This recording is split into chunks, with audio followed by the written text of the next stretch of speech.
Alors on a à peu près, la moitié, de ceux qui s'étaient inscrits, voire un tout petit peu moins, mais le fait de commencer va permettre, à ceux qui s'étaient inscrits, de se connecter.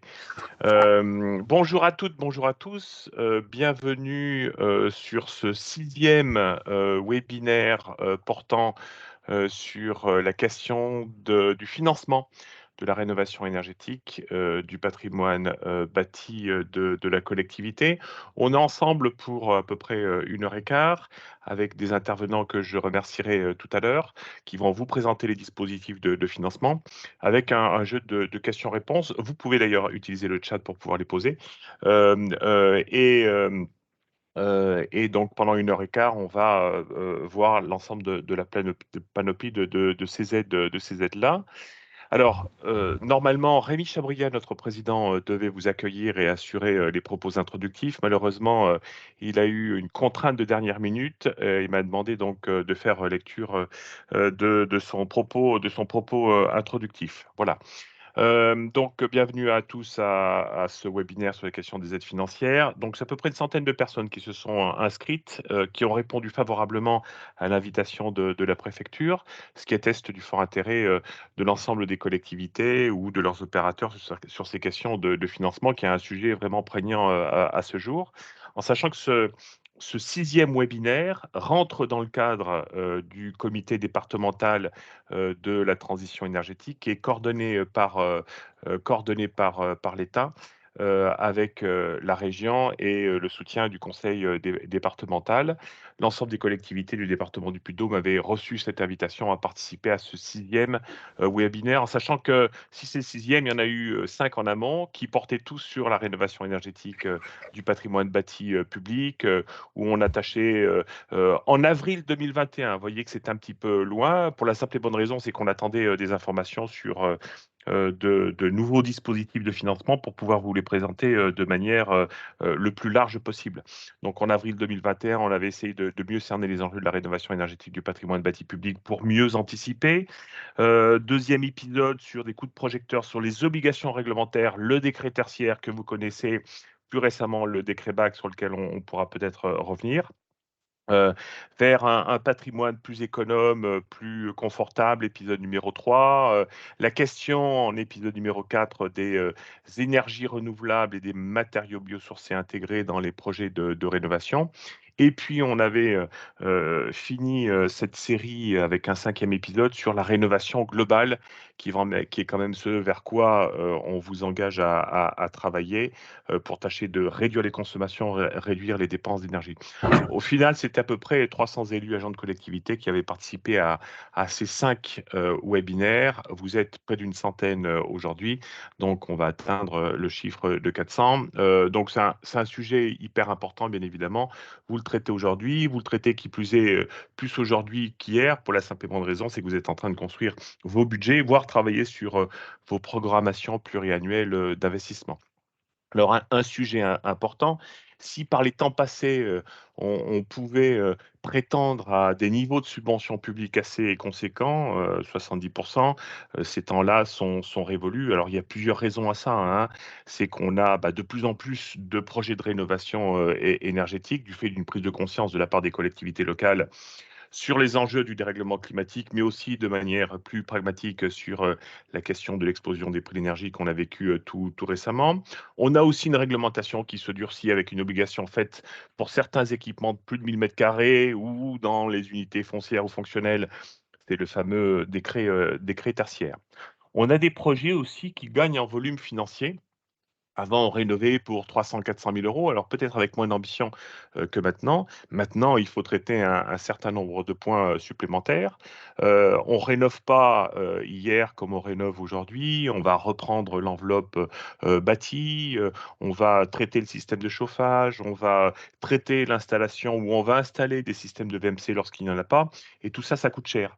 On entre vraiment dans une logique, je l'évoquais tout à l'heure, de rénovation complète et on ne se contente pas du superflu, un peu de peinture ou quelques changements de fenêtres qui ne résolvent pas le problème de la performance énergétique du bâtiment. Et puis c'est aussi, quand on traite la question énergétique, l'occasion de traiter L'accessibilité aux personnes à mobilité réduite, vous l'avez peut-être déjà abordé, la remise aux normes ou voire peut-être même de restructurer en poussant vraiment, la rénovation un petit peu plus loin.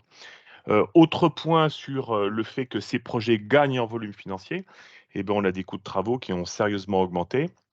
Alors suite à la crise énergétique, suite à la crise Covid, et puis une ressource en matériaux qui s'amenuise, des tensions sur les marchés qui fait que, ben, la loi des marchés, contribue à l'augmentation, du prix des matériaux. Et puis on a aussi des frais d'ingénierie qui ont augmenté. On a toujours plus d'études préopérationnelles qui sont nécessaires, si ce n'est indispensables, des calculs thermiques, des simulations thermiques dynamiques et j'en passe et des meilleurs.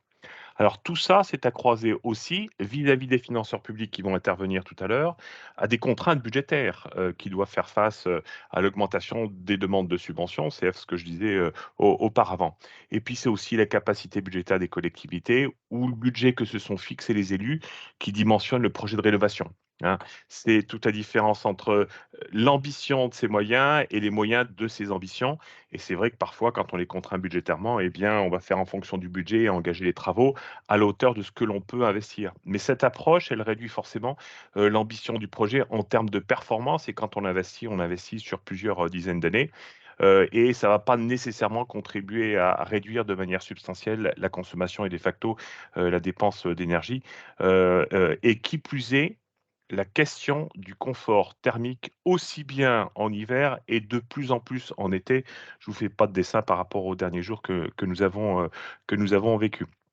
Donc clairement, il va falloir qu'on anticipe pas mal de choses, que vous, collectivités, vous puissiez, anticiper pas mal de choses.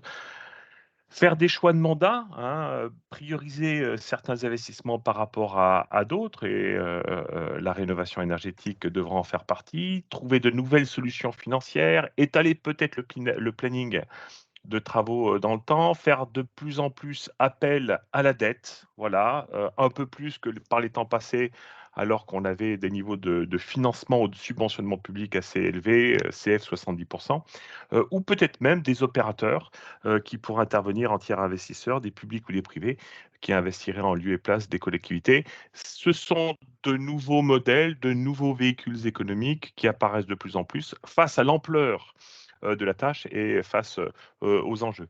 Donc ce webinaire-là, il a vraiment pour objectif de faire un tour d'horizon des aides publiques existantes, de leurs évolutions, mais aussi des approches, à mettre en place. Alors, bien évidemment, toutes les structures d'ingénierie territoriale, vous les connaissez, celles qui interviennent aux côtés de vos collectivités sont là pour vous donner la main par rapport à ça et c'est des choses, nous, à DUM, sur lesquelles nous travaillons de plus en plus. Voilà. Hem Participeront ou interviendront, sur, ce webinaire, 3 dames et un monsieur. En l'occurrence, Stéphanie Courriot, qui est responsable du service FEDER à la direction des fonds européens, au conseil régional, donc pour la présentation des fonds FEDER. Valérie Escaut, du service aménagement développement Europe, conseil départemental du Puy-de-Dôme sur le FIC que vous connaissez bien, le fonds, d'initiative communale. Florian Thieffen, qui commencera la présentation, responsable du service territoire Cantal, Haute-Loire, puis le Dôme, à la direction de l'aménagement du territoire et de la montagne, aussi au conseil régional, mais pour présenter les aides et les fonds régionaux. Et puis, ma collègue, Nadia Heidenreich, qui doit être en ligne, qui est conseiller, technique à la DUM et qui s'est spécialisée sur cette question, de financement, qui interviendra à 2 titres. Elle fera lecture de la présentation, du support des services de l'État qui ne peuvent pas intervenir, ce jour eu égard à la période de réserve inhérente aux élections territoriales. Elle vous fera une lecture. Si vous avez des questions, nous les enregistrerons et nous les communiquerons à madame, Émilie, Troma, qui se fera fort de faire une réponse, écrite à vos questions. On s'engagera pas à répondre bien évidemment à la place de l'État et puis, Nadia fera aussi une intervention pour détailler les différentes étapes au cours desquelles il va falloir intégrer la question, du budget et des financements, portera à votre connaissance des recommandations pour que les dossiers soient bien ficelés, en vue de bénéficier d'aides publiques de manière, optimisée. Voilà, la lecture faite, du discours introductif, de Rémi Chabriat, notre président. Simplement pour l'organisation, avant de céder la parole, heu, à Florian Thieffen pour la présentation des aides régionales, vous avez la possibilité d'inscrire des questions dans le chat. On en fera lecture et on les portera à la connaissance des intervenants. Et puis, on réservera 2-3 questions à la fin de chaque intervention. Pour les intervenants, 8 minutes maximum, hein, on est sur un schéma court. Et puis, normalement, ce webinaire est enregistré et sera mis en replay sur le site internet de l'ADUM et sera consultable à volonté. Voilà, Florian. Sébastien, juste, est-ce que tu peux lancer la présentation? Moi, je ne la vois pas. Alors, je ne sais pas si c'est le cas pour tout le monde. Alors, la présentation est là. La présentation est là. Hop. Tac. Un petit peu de manipulation. Voilà. Est-ce que vous voyez mon écran? C'est bon? C'est bon. Est-ce que vous voyez mon écran? C'est bon. Bon, super. Merci. Florian, the floor is yours. Merci. Bonjour à tous. Donc, j'espère que vous m'entendez correctement. Donc, effectivement, moi, je travaille à la direction de l'aménagement du territoire. J'ai en charge le suivi des politiques territoriales sur les départements du Puy-de-Dôme notamment, mais également du Cantal et de la Haute-Loire. Et donc, je vais vous présenter assez rapidement les nouveaux dispositifs d'intervention de la région que, pour la plupart, vous connaissez. On va voir qu'il y a une continuité avec ce qui existait auparavant. Je vais me concentrer mon propos effectivement sur les dispositifs, on va dire, qui concernent principalement les communes de taille, on va dire, petite et moyenne. J'entends par là que je vais évacuer tout de suite en introduction la question du CPER, qui est, on va dire, la première brique, la plus grosse, on va dire, de la politique d'aménagement du territoire en termes de volume financier, où on va retrouver des opérations, mais qui ont, elles, plutôt une portée, une envergure de niveau métropolitain ou départemental. Donc, si vous le voulez bien, je n'aborderai pas forcément ce sujet aujourd'hui, bien que les règles que je vais vous présenter peuvent très souvent être assez communes avec les dispositifs d'aménagement du territoire. La politique d'aménagement du territoire, effectivement, c'est une volonté de notre exécutif d'être très présent auprès des communes. Vous le savez, c'est une priorité du président. Toujours garder un contact direct avec les collectivités dans leur ensemble, mais également et notamment les communes, et soutenir les investissements, les projets d'investissement communaux dans un certain nombre de domaines que je vais vous détailler après.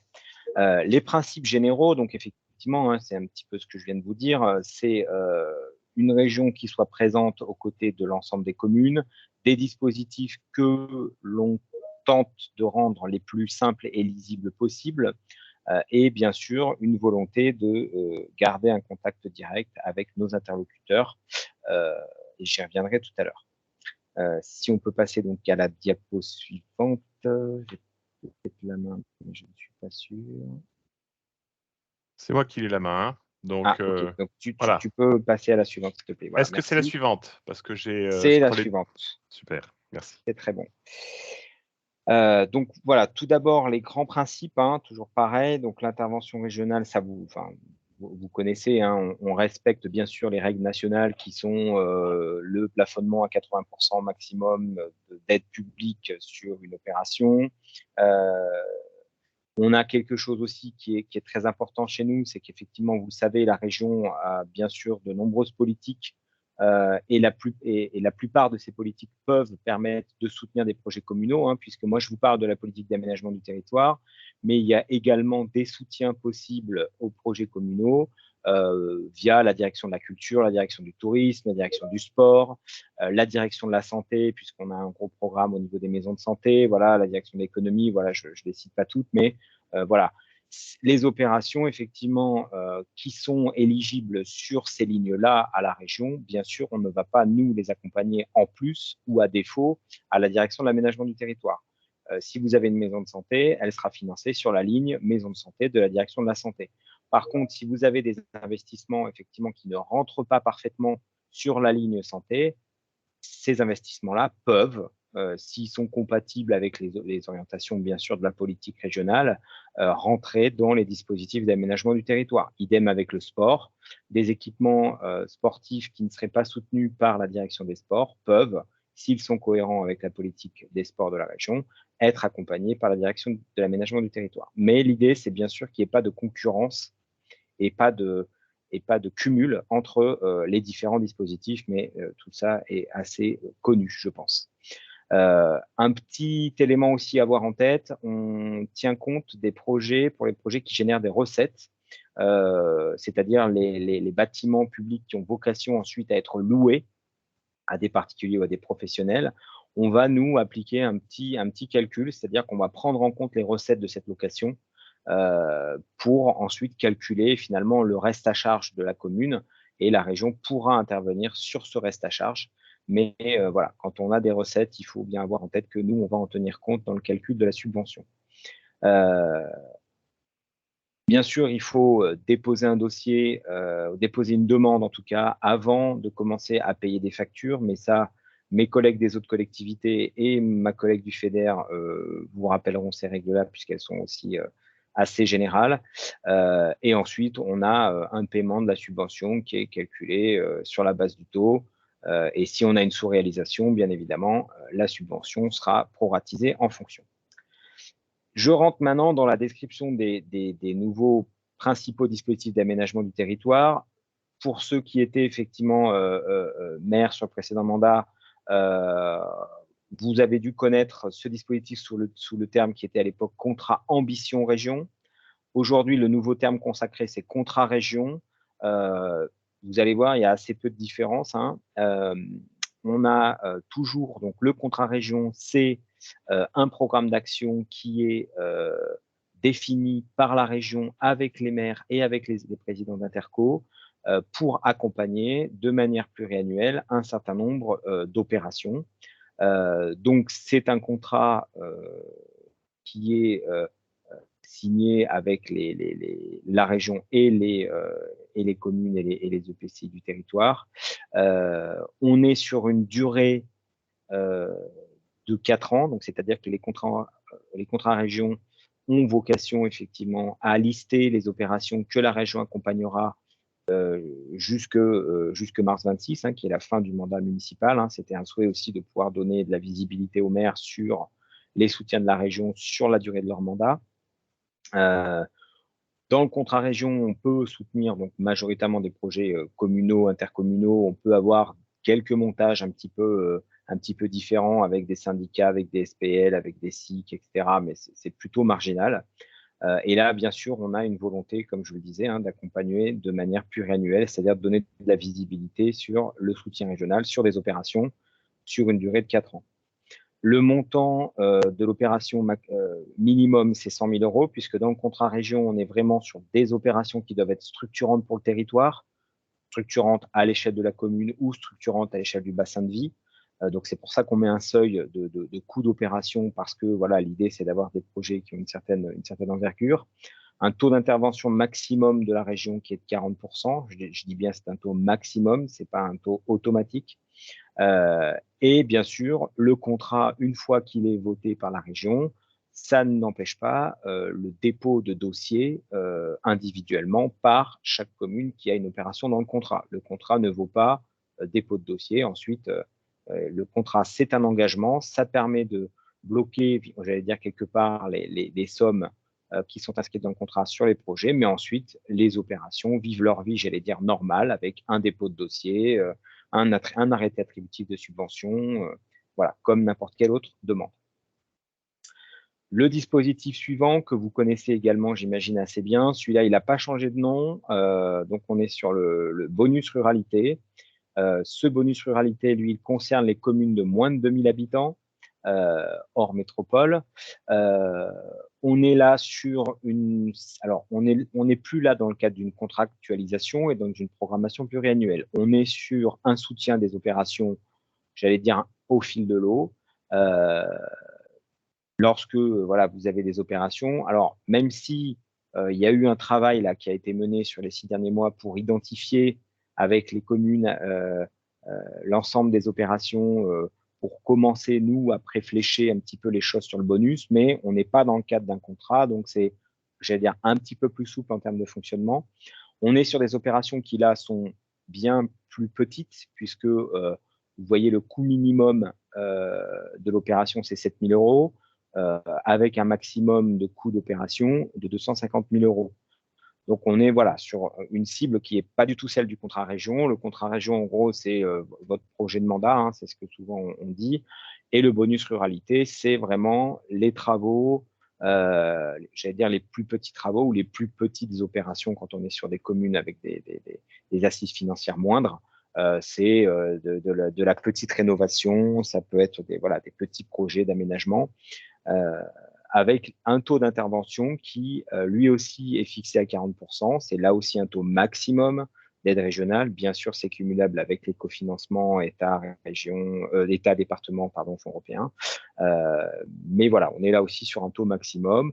Le dépôt des dossiers se fait comme l'ensemble des dépôts de dossiers auprès de la Direction d'aménagement du territoire sur un portail des aides qui vous permet ensuite de suivre vos demandes. Donc voilà, là on est sur ce type de dossier. Alors Florian, ton temps est écoulé. C'est assez court. Donc si tu peux accélérer sur… voilà. Parfait. Le contrat région ville, la diapo n'est pas très lisible, je ne sais pas ce qui s'est passé. Donc là, on vise les communes de 2 000 à 20 000 habitants. Même philosophie que le bonus ruralité, dépôt des dossiers au fil de l'eau, mais on est, vous l'avez vu, sur une cible de communes plus importante. Donc on va être sur des le taux reste à 40%, comme tout le reste, mais les montants plafond et plancher sont un peu plus importants. Il y a un minimum de coût d'opération à 40 000. Donc, on est sur des projets un peu plus lourds, ce qui est normal, puisqu'on est sur des tailles de communes plus importantes, 2 000 à 20 000 habitants. Si tu peux passer à la diapo suivante. Voilà. Les opérations éligibles, très synthétiquement, en gros, on peut intervenir sur énormément de choses. Vous verrez de toute façon dans le PowerPoint qui vous sera transmis, hein, mais vous avez l'habitude. On intervient sur beaucoup de thématiques, beaucoup de sujets. En gros, tout ce qui est investissement, bâtiment et espace public, pour faire simple. Je veux juste insister sur la diapo d'après, s'il te plaît, Sébastien, sur les projets inéligibles. Là aussi, c'est du connu, mais je préfère le rappeler. Tout ce qui est VRD, travaux d'enfouissement de réseau, travaux de voirie, sauf quand on est sur l'aménagement d'une place, par exemple, où là, bien sûr, on peut regarder le projet dans son ensemble, mais quand on est sur de la réfection de rue, etc., ça, en général, on ne prend pas. On ne prend pas les acquisitions foncières nettes, on ne prend pas les bâtiments techniques communaux, ce qui était le cas avant, on ne prend pas les cimetières, on ne prend pas tout ce qui est énergie renouvelable, puisque voilà, il y a des règles particulières, on ne prend pas les EHPAD, et on ne prend pas les équipements matériels et les véhicules roulants. Voilà, tout ça est assez connu, mais je préfère le rappeler. Voilà, je pense que j'ai fait le tour de ma présentation. Je m'excuse pour avoir accéléré un peu sur la fin. Bien sûr, je répondrai aux questions quand ce sera le temps. Alors, merci Florian pour cette performance de présentation des aides de la région avec autant de diapos sur un temps aussi court. J'essayais simplement de sortir et revenir. Nadia, y a-t-il quelques questions dans le chat? Eh bien non, la seule question, c'est est-ce que la présentation sera diffusée? Et la réponse est oui. Il n'y a pas de questions spécifiques, donc n'hésitez pas à poser les questions dans le chat ou qu'on les relaie. Petite précision, et après je laisse la parole, c'est promis. Si vous le souhaitez, dans le diaporama, dans la présentation, je pourrais rajouter les noms des contacts techniques dans mon service, qui sont souvent connus par les maires, mais ça ne mange pas de pain de les rappeler, donc je le rajouterai sur la présentation. Très bien, super. Merci Florian. On passe à une échelle administrative territoriale plus basse, en l'occurrence le conseil départemental du Puy-de-Dôme, avec Valérie Escaut qui est sur ma fenêtre est en haut à gauche. Voilà Valérie, j'affiche. Pareil, même règle, si tu peux respecter les 8 minutes. Et puis questions-réponses, n'hésitez pas à utiliser le chat dans la foulée. Merci. Eh bien, déjà, bonjour à tous. Donc, le FIC, le Fonds des initiatives communales, je pense que beaucoup de communes l'ont approprié. On avait fait des réunions sur les territoires en début d'année. Donc, je vais faire un rappel du dispositif. Et puis, si vous avez des questions, après, n'hésitez pas. Voilà, donc moi, je suis sur un secteur déterminé dans le département et on est plusieurs à travailler. Donc, voilà, pareil, si vous voulez qu'on vous redonne les noms de vos référents, voilà, je pourrais vous le redonner aussi par la suite. Donc, le dispositif, alors il y a 463 communes qui sont bénéficiaires. Donc, en fait, toutes les communes du département sauf Clermont-Ferrand. On a une enveloppe qui a été calibrée donc, de 48 millions d'euros pour aider les communes dans leur projet d'investissement durant les 4 ans, donc jusqu'en 2026.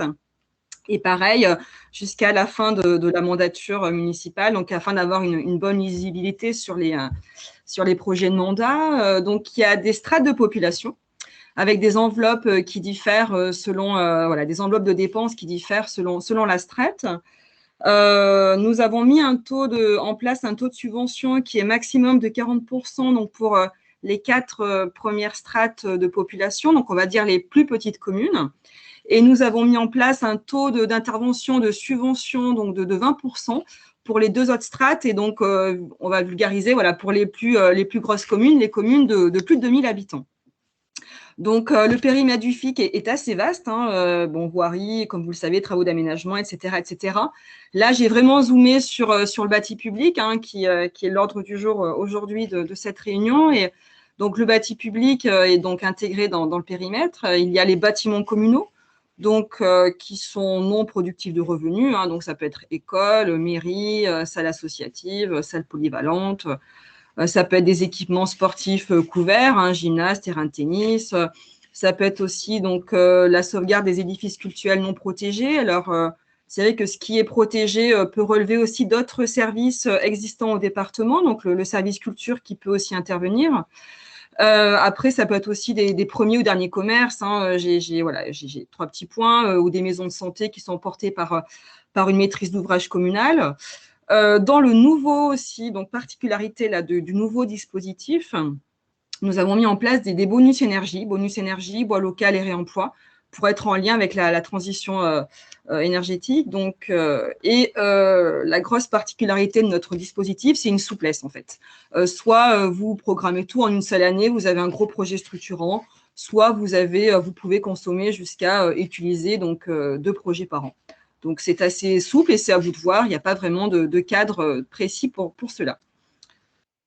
On peut passer à la slide d'après. Alors là, c'est un zoom effectivement sur les enveloppes de dépenses des communes. Donc, une commune de moins de 300 habitants, donc finalement, pourra avoir un taux maximum de 40% et aura une enveloppe globale de 230 000. Voilà, après, je passe sur toutes les strates, mais 300 à 500, donc 250 000 euros de dépenses.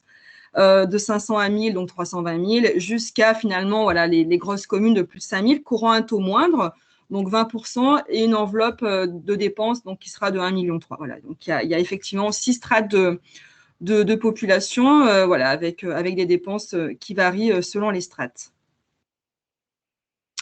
Donc voilà, donc comme je disais tout à l'heure, la particularité, effectivement, c'est la mise en place de bonus en lien avec la transition écologique. Et qui sont cumulables, bien entendu, avec la subvention de FIC attribuée de base, on va dire. Donc, il y a en fait le bonus bois local. Donc, pour un bâtiment, par exemple, s'il y a 15% de montant hors taxe du lot bois, avec du lot bois, bien sûr, qui est issu de la région, des massifs limitrophes, et transformé sur le territoire d'Auvergne-Rhône-Alpes, là, effectivement, une commune pourra bénéficier d'un bonus complémentaire. Il y a aussi le bonus énergie, donc ça c'est 15% pareil complémentaire sur des lots concernés en fait par une économie d'énergie et sur des dépenses permettant d'attester d'une performance de 30% minimum de gain énergétique. Donc pour des projets de rénovation et pour des projets de construction, là par contre ça sera 15% d'accordé sur des lots, des projets qui vont au-delà de la norme RE 2020. Voilà, donc, après, on fait un lien avec nos collègues, effectivement, à la DUM. On travaille en transversalité pour étudier les projets. Et dernier bonus qui est mis en place dans ce nouveau dispositif donc, du FIC, c'est le bonus réemploi. Donc là, c'est basé sur 15% des lots concernés comportant en fait des matériaux et ou équipements de réemploi ou des lots visant la dépose de matériaux en vue d'un réemploi. Donc Là, c'est un bonus un petit peu expérimental. On va faire des évaluations constamment pour être au plus près des attentes des communes. Concernant le bois local et le bonus énergie, on a souhaité en fait s'aligner sur les bonus DETR, du coup pour simplifier en fait les procédures, harmoniser les dispositifs et ainsi apporter finalement une meilleure lisibilité pour les communes, finalement être le plus simple possible. Donc, on va passer, voilà. Alors, et le dispositif, donc au-delà des bonus, il y a aussi finalement ce qu'on peut résumer, c'est il y a un accompagnement fort en ingénierie.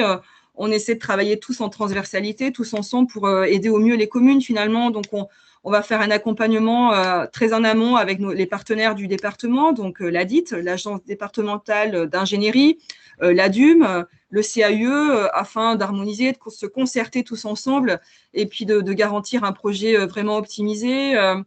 On va aussi solliciter et demander l'expertise de nos partenaires, des partenaires pour vérifier les bonus énergie, bois local, les bonus de transition, et puis pour être au plus juste possible. Et puis, donc, on va instruire les dossiers constamment avec une ingénierie financière qui est assurée par le service. Finalement, on va accompagner aussi les communes, les conseiller, étudier leur plan de financement et puis finalement les pistes de financement qui pourraient capter pour optimiser au mieux finalement leur financement. Après l'instruction classique, effectivement, on valide après finalement les subventions lorsqu'on a vraiment une transmission de résultats de consultation ou à défaut un avis d'appel avec vraiment des chiffrages réactualisés pour vraiment être au plus près en fait des coûts et pour pas qu'il y ait de mauvaises surprises par la suite. Donc voilà, ça aussi, ça c'est important. Donc validation en instance après résultat de consultation. On peut passer à la slide suivante. Voilà, donc pour le FIC, c'est vrai que j'ai été un peu bref, mais vous connaissez le fonctionnement. Le pendant du FIC, en fait, au niveau pour les intercommunalités, c'est le contrat territorial de développement durable.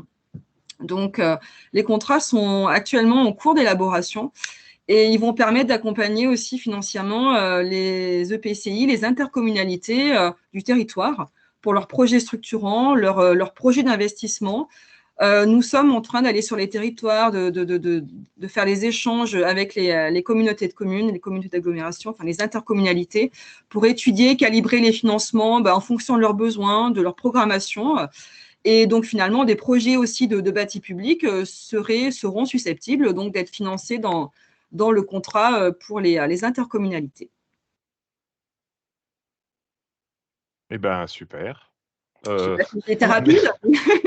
Tu as tenu tes 8 minutes, c'était très bien. Des questions, Sébastien? Des questions, oui. Oui, alors il y a des petites questions qui se sont fait jour sur le chat. Alors aussi pour la région, pour Florian. Alors simplement peut-être je vais rester sur le département pour la continuité. Il y a une question sur le bonus énergie. Qu'attendez-vous pour attester les 30% de gains énergétiques? Donc, c'est Pauline Bertrand qui pose la question. Comment ça se formalise, je pense, dans les dossiers de subvention? D'accord. Donc, en fait, on fait, effectivement, on travaille avec nos collègues, avec Sébastien et à l'ADUM, effectivement, pour étudier et vraiment ressortir dans la dépense globale les lots qui pourraient prétendre à un bonus énergie. Donc, je ne sais pas, je dis un peu au hasard, un lot isolation, un lot chauffage. On regarde ça. On regarde aussi peut-être aussi les études thermiques qui ont été réalisées. On regarde aussi l'attestation du maître d'œuvre. Mais effectivement, c'est un travail en amont, un travail technique qui est fait. Et c'est vrai qu'on associe beaucoup notre partenaire, donc qui est l'ADUM, pour vraiment calibrer au mieux la dépense vraiment qui est en lien avec ce bonus. Juste en complément, il existe un modèle d'attestation qui avait été élaboré il y a 2 ans, je crois maintenant, pour la subvention, le bonus énergie de la préfecture, avec et sans maîtrise d'œuvre. Et donc, il y a des cases à cocher. Bien sûr, il y a l'obligation de fournir une étude thermique. Alors, étude thermique, c'est très vaste. Ça peut être un audit énergétique, une STD. Voilà, donc il y a différents. Ça peut être un calcul THEX. On y a une petite slide de synthèse à la fin pour y voir un petit peu plus clair. En tout cas, c'est cadré. Et dans la continuité, il y a une question de Sébastien Brunet concernant les bâtiments neufs. Est-ce qu'ils sont éligibles au bonus énergie? Donc la réponse, elle est oui. Mais sous quels critères au-delà de la RE 2020? Comment on vérifie qu'on va au-delà de la RE 2020? Et je pose la question sur quel volume financier l'auto s'applique? C'est un petit peu la difficulté. Donc nous avons eu alors, ça se met en route, effectivement, le bonus. Nous avons eu peu encore de bonus pour les constructions. Pareil, c'est un travail qui se fait en concertation, effectivement, avec notre partenaire l'ADUM, donc avec d'autres, voilà, une vision globale. Nous prenons effectivement la norme RE 2020. Moi, j'ai travaillé effectivement avec mon collègue qui est conseiller en économie partagée, Yann, sur des projets, effectivement, autour de l'agglo Pays d'Issoire. Et donc, on a ressorti vraiment tout ce qui est relevé de cette norme RE 2020. Donc, il y avait un détail, une expertise, donc de lot par lot. Après, par exemple, on pourra intervenir si les lots concernés sont équivalentes à la dépense subventionnable qu'une commune peut prétendre. On peut très bien donner, par exemple, pour une commune qui pourrait avoir 320 000 € de dépenses subventionnables pour un projet. Bon, le projet serait à 700 000 €, par exemple, donc on plafonnera à 320 000. On pourra donner 40%, donc le taux de base du FIC. Et après, si vraiment ça justifie de 320 000 €, par exemple, de lot et de justificatif qui permet d'aller au-delà de la norme RE 2020, on pourrait compléter avec ce bonus de 15% sur cette même base de dépenses de 320 000. Voilà, donc c'est vrai que c'est quand même assez avantageux pour des communes. Donc voilà, ça peut se compléter avec ce 15% complémentaire. Je ne sais pas si j'ai été claire, n'hésitez pas. Alors, il y a simplement d'autres questions. Oui. Alors, il y a une question sur les Pour la logements région. sociaux. Voilà, plus globalement pour tous les financeurs, mais en tout cas, il y a la question des logements sociaux. Quelles aides pour les logements, la rénovation énergétique des logements sociaux? Et il y a une question spécifiquement pour la région sur les opérations éligibles présentées. Est-ce qu'elles sont valables pour les 3 aides? C'est-à-dire les 2 slides éligibles, non éligibles. Est-ce que c'est les mêmes pour les 3 aides ou il y a des spécificités par aide? Si je veux juste répondre pour les logements sociaux. Donc, effectivement, nous, dans le fonds des initiatives communales, on prend effectivement les bâtiments communaux non productifs de revenus. Et pourquoi? Parce qu'il y a aussi une ligne, un fléchage au département qui aide justement les logements communaux à la maison de l'habitat. Donc, il faudrait que ces communes prennent la tâche de monsieur Saïd Barra, par exemple, pour étudier voilà, le projet. Il y a des études, des financements pour les études d'audit énergétique et il y a aussi des financements après pour la rénovation du bâti, donc du logement. Si vous voulez, je pourrais vous communiquer son numéro où je pense que bon, la plupart doivent connaître un petit peu les interlocuteurs, les référents à la maison de l'habitat. Mais en tout cas, il y a bien une ligne existante pour intervenir au département sur les logements. Ok, merci pour cette réponse. Florian, Oui, juste sur les opérations éligibles. Et je vois effectivement, je complète. Les opérations éligibles, effectivement, c'est bien, elles sont bien identiques pour les 3 dispositifs. Une petite subtilité quand même qui fait le lien avec ce que vient de dire ma collègue du département, c'est sur le logement. En gros, on intervient en faveur des logements communaux, logements locatifs communaux, exclusivement via le bonus ruralité. Parce que effectivement, voilà, souvent c'est une démarche qui est engagée par les petites communes. Et voilà, les logements ne sont éligibles que sur le bonus ruralité, pas en contrat région et pas en contrat région-ville. Par contre, l'ensemble des opérations éligibles et inéligibles s'appliquent bien aux 3 dispositifs, tout à fait. Et donc, je complète, je prends un peu le rôle de l'État simplement. Sur les logements sociaux, au niveau de la DETR, il y a une fiche. Donc, il faudra bien aller regarder dans les modalités de la DETR. Il y a une fiche sur les logements locatifs, sociaux. Bon, voilà, il y a les logements privés, les logements sociaux, mais en tout cas, les logements des communes. Oui. Allez, Nadia, tu as la parole. Ce que Oui. je t'invite à faire, c'est peut-être Il y faire avait une juste une lecture. petite dernière question, Sébastien, peut-être. Oui. Concernant la région, comment on prend acte pour la mise en place d'un contrat région? Question qui a été posée. Oui, c'est une bonne question. Alors, les contrats régions, ils ont été là, comment dire, actés. Hein. L'ensemble des contrats régions a été voté sur l'année 2020, entre fin 2022 et début 2023. Si néanmoins, effectivement, vous, en tant que commune, vous avez une opération que vous pensez ou que vous souhaiteriez qu'il puisse être évoquée dans le cadre du contrat, à ce moment-là, il faut tout simplement envoyer un courrier, un courrier à la région, en sachant que, ce que j'ai pas dit tout à l'heure, c'est que les contrats région vont pouvoir être, dans certains cas, modifiés par avenant. Et donc, si effectivement vous avez une opération et que sur le contrat région, il y a une renégociation qui se fait, on va dire courant 2024 par exemple, le fait que vous ayez fait, on va dire, entre guillemets, acte de candidature, fait que quand on réouvrira le contrat région du territoire, on regardera le dossier de la commune qui se sera signalé auprès de la région, voilà, tout simplement en adressant un courrier en disant j'ai une opération que je souhaiterais proposer dans le cadre d'un contrat région ou d'un soutien futur de la région dans le cadre de la politique d'aménagement du territoire.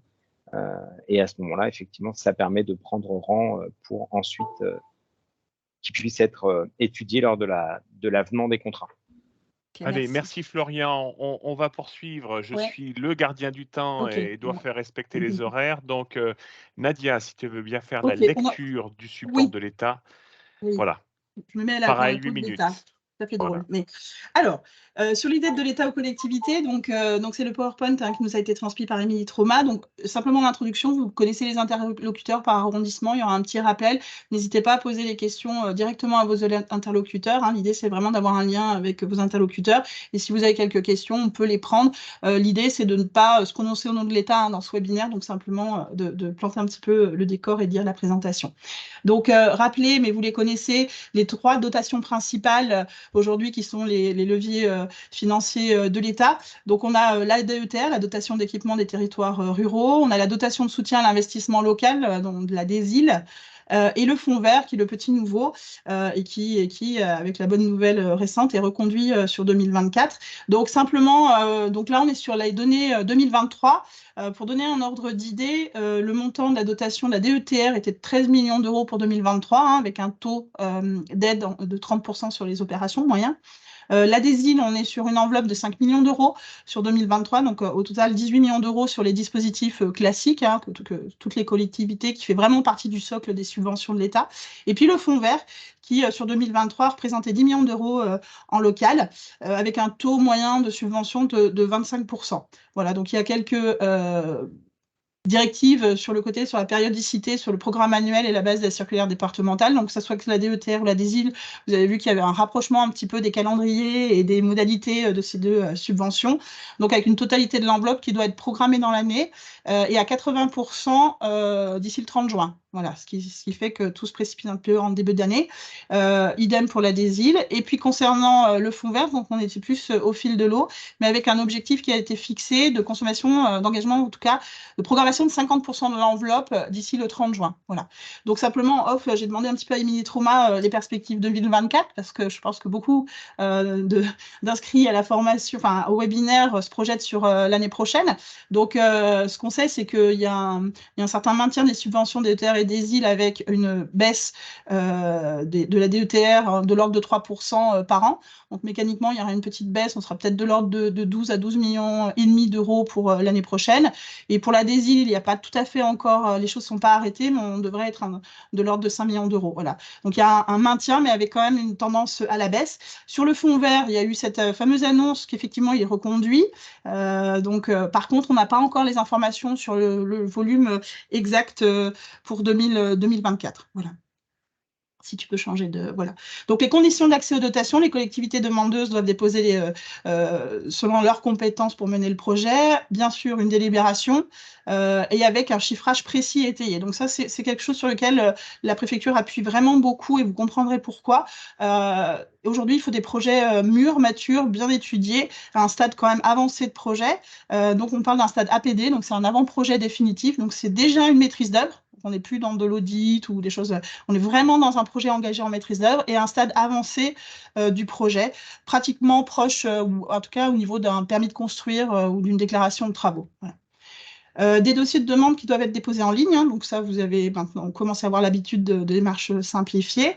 Voilà, entre novembre de l'année N-1 et février de l'année N. Donc cette année, vous avez vu que le délai pour la DETR et la DESIL, c'était le 8 février. Donc là, il y a une réflexion pour les prochaines modalités de l'année prochaine. Donc les modalités qui sont présentées ici, ce sont celles de 2023.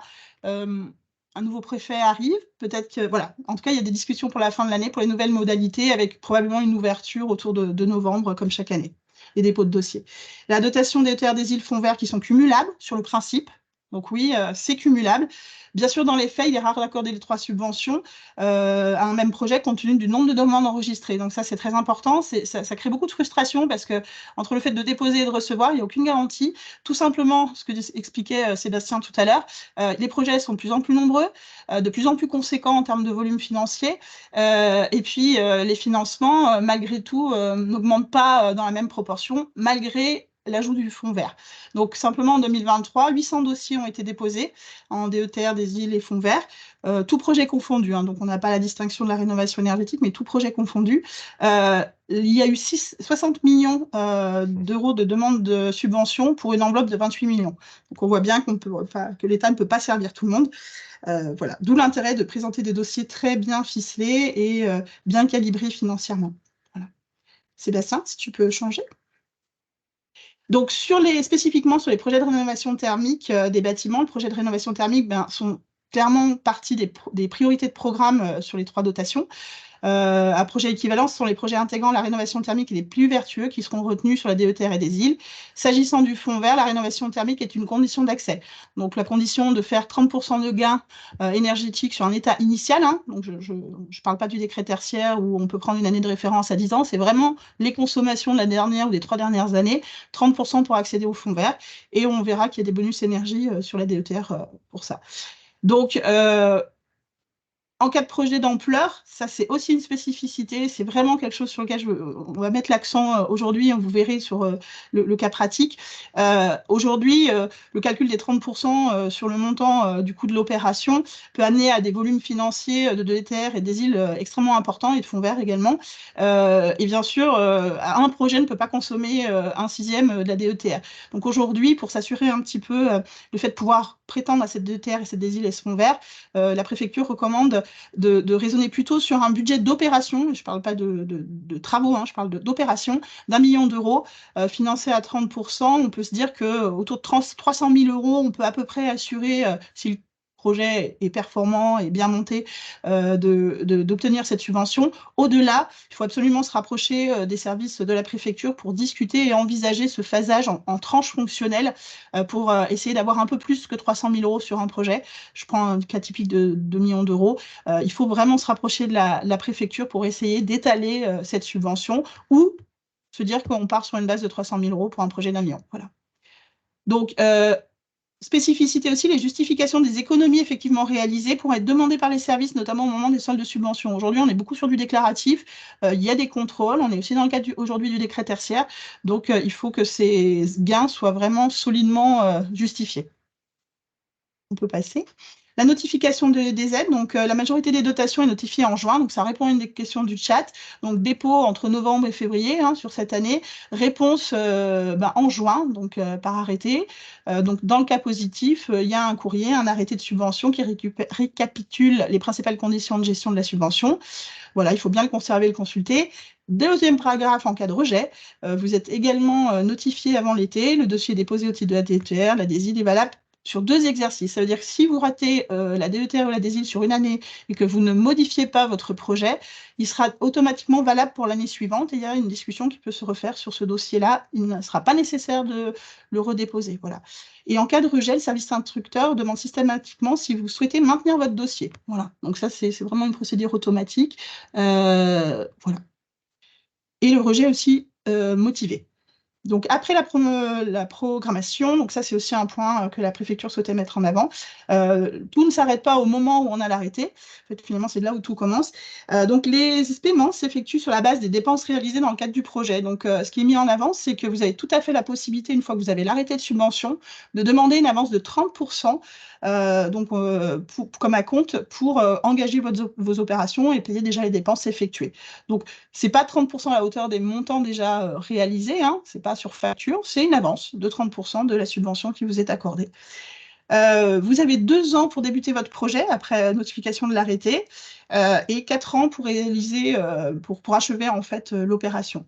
Des délais peuvent être, voilà, il y a une négociation qui peut être possible pour proroger ces délais en cas de façon argumentée. Voilà. En gros, c'est 2 ans pour démarrer, 4 ans pour achever l'opération.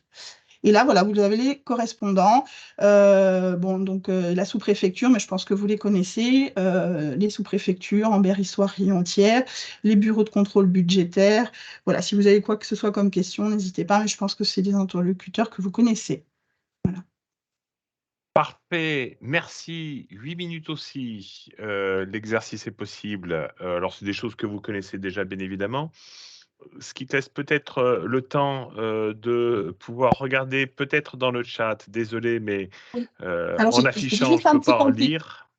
Juste un petit complément qui n'apparaît pas dans le programme, enfin dans le support. Les collectivités, depuis 2 mois, ont dû recevoir un courrier au mois de mai de cette année de la préfecture pour essayer d'alerter un petit peu sur les consommations des crédits, les non-consommations de crédits.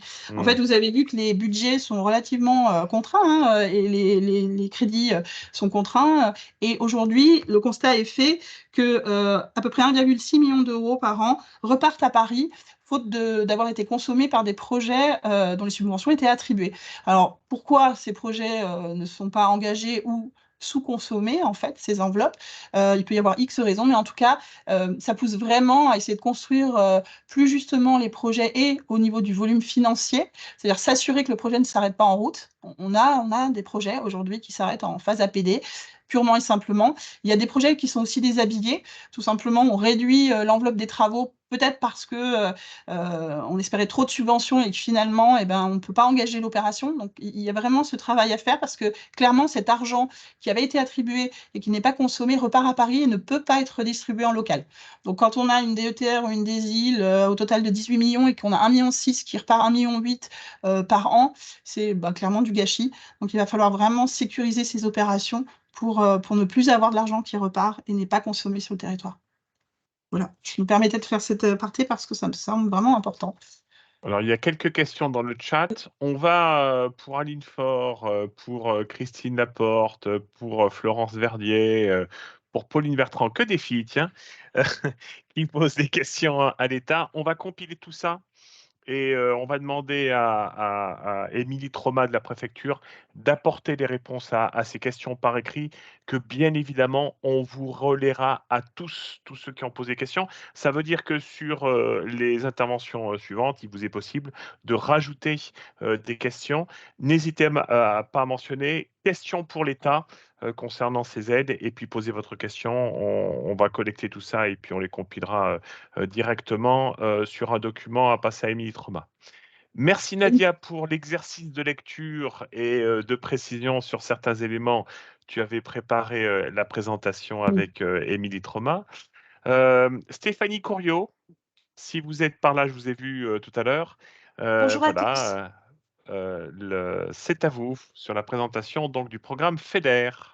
8 Bonjour minutes, à pareil. tous. Donc, je suis responsable du service FEDER à la région Auvergne-Rhône-Alpes. La région Auvergne-Rhône-Alpes est ce qu'on appelle une autorité de gestion, c'est-à-dire qu'elle gère les fonds européens au titre du FEDER. Le FEDER est le Fonds européen de développement régional. Donc, c'est pour le programme 2021-2027, tout en sachant que le programme se terminera plus tard que 2027. Donc, il faut que toutes les opérations soient terminées et acquittées en 2028. Et donc, je vais vous présenter plus particulièrement la transition énergétique et l'environnement, puisque c'est la priorité 2 du programme. Et ce qu'il faut savoir, c'est qu'au titre de la région Auvergne-Rhône-Alpes, au titre du FEDER, on a un peu plus de 743 millions qui nous sont dévolus par la Commission européenne. Et au titre de la priorité 2, qui concerne ce que la Commission appelle une Europe plus verte, et tout ce qui concerne la transition énergétique et l'environnement, la région Auvergne-Rhône-Alpes a 198 millions à utiliser pendant cette période. Si on regarde un peu plus en détail, tout ce qui concerne l'efficacité énergétique, c'est un peu plus de 126 millions. Donc tout à l'heure, on a évoqué le logement social, donc je fais juste un petit aparté pour vous dire que il y a des aides spécifiques pour les bailleurs sociaux. Pour ce qui concerne le territoire de l'Auvergne, c'est un peu plus de 19 millions qui sont disponibles et on a mis en place un coût unitaire par logement social qui peut être financé. Ensuite, pour tout ce qui concerne donc plus particulièrement merci beaucoup, notre type d'action 2212 qui donc concerne les bâtiments tertiaires publics, là nous avons 77 millions d'euros à consommer pour les territoires et donc la répartition est de 47 millions pour la partie Rhône-Alpes et 30 millions pour l'Auvergne.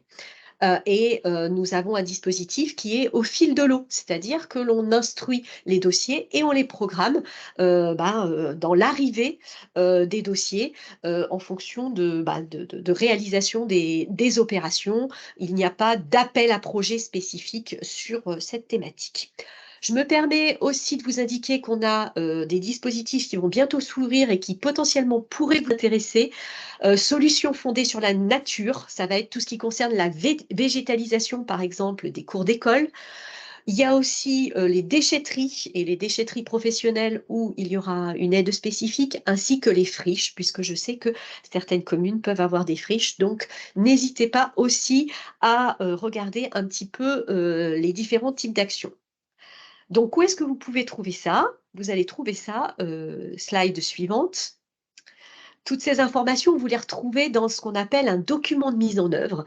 Ce document de mise en œuvre, il est disponible, ce qu'on appelle le DOMO, sur le site internet qui s'appelle europe-en-auvergne-rhône-alpes.fr et vous allez retrouver une fiche DOMO par type d'action.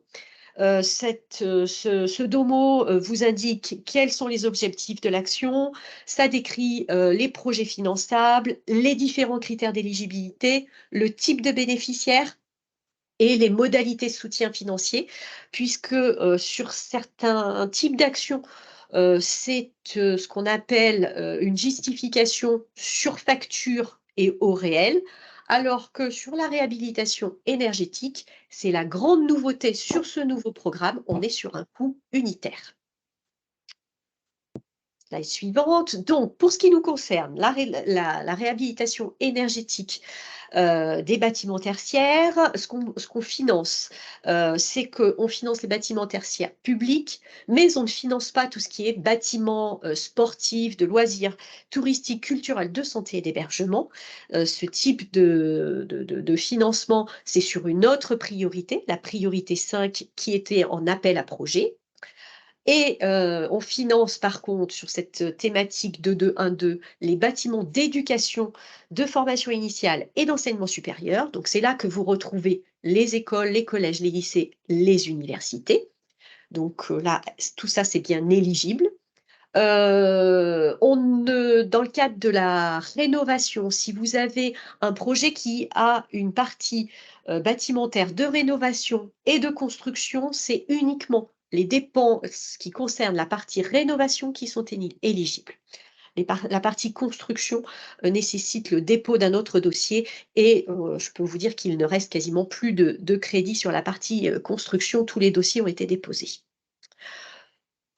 Voilà, un petit peu sur les actions finançables.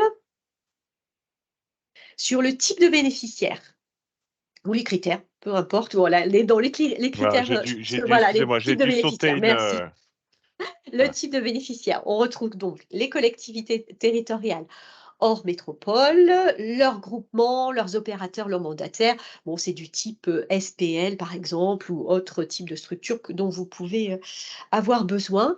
Les associations loi 1901 propriétaires de bâtiments d'enseignement sous contrat avec l'État, là, ça fait référence aux collèges et lycées privés qui ont la possibilité de nous déposer les dossiers. Vous retrouvez les universités, les SDIS et les établissements publics de santé. Là, c'est les instituts de formation, par exemple, en soins infirmiers, pour la possibilité de nous déposer des dossiers. Donc, comme je le disais, c'est un dépôt au fil de l'eau. On a 4 comités de programmation par an. Donc, souvent, c'est mars, juin, octobre et décembre. Et vraiment, le préalable, c'est vraiment de prendre contact avec le service instructeur avant de déposer une demande. C'est quand même beaucoup mieux pour vous aider à monter votre plan de financement. Sur les critères d'éligibilité, donc on a un minimum de subvention de 50 000 € hors taxe. Les projets doivent être à minima en phase APD pour être déposés. Le niveau de performance énergétique qui est nécessaire, c'est BBC Finergie Rénovation après travaux, soit 40% d'économie par rapport à la norme de référence. Et à minima, on est sur la classe énergétique C après travaux. On vous demandera de nous fournir une étude thermique avant et après travaux. sur ce qui est éligible, donc on a négocié auprès de la Commission européenne un coût unitaire forfaitaire qui est calculé par mètre carré, qui est de 469 € hors taxe du mètre carré, ce qui nous permet de calculer donc l'assiette éligible. Ceux qui ont connu des dossiers FEDER sur la réhabilitation énergétique sur l'ancienne programmation 2014-2020 avaient en tête que l'on demandait toutes les factures, on vérifiait la commande publique, donc on était vraiment sur une dépense au réel. Là, plus du tout. La simplification, elle est ici. On ne demandera plus les pièces de la commande publique, on ne fera plus d'analyse. On ne demandera plus les factures. Par contre, on aura besoin d'avoir l'étude thermique après travaux pour vérifier que le niveau de performance énergétique est bien atteint. On aura besoin du nombre de mètres carrés qui aura été réellement rénové et on appliquera ce coût unitaire. Donc, c'est quand même un changement important par rapport à la programmation précédente. On ne versera pas d'acompte. Par contre, il y a possibilité de verser une avance. Ça sera contractualisé et c'est des choses que vous devez nous faire remonter si vous souhaitez une avance ou pas. 2 minutes encore, Stéphanie. Le taux d'intervention est de 60%, c'est un taux moyen. Donc, on a évoqué les différents cofinanceurs. Donc, ce qu'il faut avoir en tête, c'est par rapport au plan de relance, il y avait une incompatibilité FEDER-FRR. On ne pouvait pas aller sur une même opération. Par contre, avec le fonds vert, il est possible de combiner du fonds vert et du FEDER. L'autofinancement est de minimum 20% sur l'assiette du FEDER. Et si en cours d'opération, vous avez des modifications, en particulier un nouveau cofinanceur, eh bien, ça viendra minorer votre taux d'intervention du FEDER. Donc, il est important qu'on ait toutes ces informations-là. Pour finir, je vous transmets toutes les coordonnées, donc vous pouvez retrouver les informations sur le portail que je vous ai indiqué, le portail e-Synergie pour le dépôt des demandes de subventions et après de demandes de paiement. Et puis, vous avez les coordonnées des collègues qui sont là pour vous accompagner. Le message que je souhaitais vous faire passer, c'est surtout venez nous voir bien en amont pour qu'on puisse optimiser avec vous vos possibilités de financement. Et parfois, il est important de pouvoir décroiser des financements, de pouvoir décroiser des assiettes de dépenses pour que vous puissiez bénéficier de plus de fonds publics possibles. Merci beaucoup. Merci Stéphanie pour votre présentation aussi en 8 minutes, donc très bien. Est-ce que Nadia, il y a des questions dans le chat ou même des questions? Vous pouvez lever la main et puis on ouvrira votre micro. Nadia? Alors, il y a deux, trois questions qui n'avaient pas eu de réponse. Alors, je reviens juste sur le conseil régional concernant la modulation du taux maxi de 40%. Quels sont les critères de modulation de ce taux?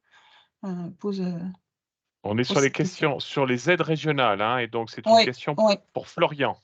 Si tu as entendu, Florian? Alors, on ne t'entend pas. Si tu peux allumer ton micro. Est-ce que vous pouvez me répéter la question? Oui. Donc, c'est une question qui concerne le taux. Comment se module le taux maximum de 40%? Selon quels critères de modulation ce taux est modulé, en fait? Ce taux, il est modulé en fonction des cofinanceurs et en fonction ensuite du niveau de disponibilité des crédits régionaux. OK. Ensuite, il y a une autre question concernant le FIC. À nouveau, au niveau des taux, 20%, 40%, ce sont bien des taux fixes. Il n'y a pas de modulation, on est sur des taux fixes. Alors, on a mis taux maximum, en fait, mais on ne va pas moduler. Si une commune souhaite mettre 40% pour un projet de rénovation de la mairie, par exemple, nous, on ne baissera pas, à moins effectivement d'optimiser les fonds. Donc, si elle arrive à 90%, effectivement, on s'ajustera de manière à ne pas dépasser 80% de financement public. Mais si une commune souhaite mettre que 30%, elle pourra mettre que 30%. Mais voilà, c'est maximum 40%. Mais si une commune met 40%, on ne le redescendra pas le taux à 30 ou 20. Voilà, donc ça sera 40 maximum et elle ajustera en fonction des cofinancements. Je ne sais pas si j'ai été claire. Dites-moi. Je pense, Valérie.